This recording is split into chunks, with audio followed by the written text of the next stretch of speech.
నాకున్న సోర్స్ ప్రకారం అతి త్వరలో కవిత గారు పార్టీ పెట్టబోతున్నారు. పార్టీ పెడుతున్నారు అంటే ఆ స్థాయిలో వనరులు, డబ్బు ఆమె దగ్గర ఉండాలి, ఉండి తీరాలి. మీకు తెలిసినంత వరకు, మీకు ఎస్టిమేట్ ఉన్నంత వరకు కవిత గారు ఆస్తి ఎంత ఉంటుంది? నేను చెప్పాను కదా, ఇప్పుడు నా పైన ఉన్న కవిత ఫ్లాట్ కవిత పేరు మీద లేదు.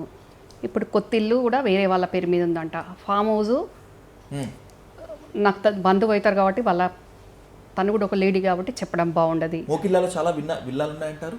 ఫామ్ హౌస్ నేనేం చెప్పా, చాలా ప్లేసుల్లో ఉన్నాయి. ఇప్పుడు ముఖ్యమంత్రి కూతురు అయినాక కాదు, ఉద్యమ సమయం నుంచే ఉన్నాయి. అవునా?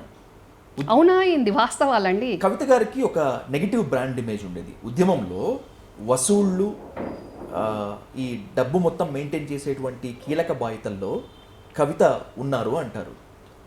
చాలామంది ఆఫ్ ద రికార్డ్ మాట్లాడతారు కలెక్షన్ క్వీన్ అని. నిజమేనా? నన్ను నిజమేనా అని అడిగే కంటే కవితను అబద్ధమని చెప్పమన్నట్టు.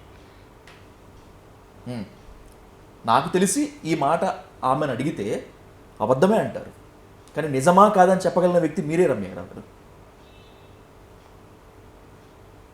అందరూ మాట్లాడినట్టు నేను కవితను బ్యూటీ పార్లర్ల మీదనే సంపాదించినవా ఇంత ఆస్తి అని నేను అనలేను. కానీ శకుని సంతోష్తో కలిసి ఉద్యమ సమయం నుంచి అధికారం దిగిపోయే వరకు చేయని పని ఉందా, తీసుకొని రూపాయి ఉందా అని నేను అంట. కానీ కవితా సంతోష్ వల్ల ఈ వసూళ్ళకు ఇబ్బంది పడ్డ వాళ్ళు, ఇండస్ట్రియలిస్ట్ వాళ్ళు కానివ్వండి, సెలబ్రిటీ సినిమా వాళ్ళు కానివ్వండి, ఎవరైనా కానీ చాలామంది ఉన్నారు.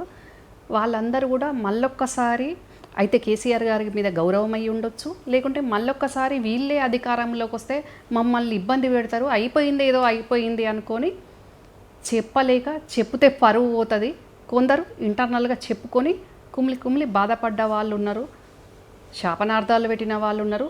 ఇప్పుడు జరుగుతున్న సినారియో చూసి మంచిగా అయింది అని అనుకున్న వాళ్ళు కూడా ఉన్నారు. కుటుంబ సభ్యులు అనే వాళ్ళు కూడా, మాది పెద్ద కుటుంబం కదా, కవిత జైలుకు వెళ్ళాక, కవిత జైలు నుంచి వచ్చాక ఇప్పుడు జరుగుతుందన్న దాన్ని చూసి కూడా అయ్యో అనే కంటే మంచిగా అయింది అని అనుకునే వాళ్ళే పార్టీలు చేసుకునే వాళ్ళు ఎక్కువ ఉన్నారు.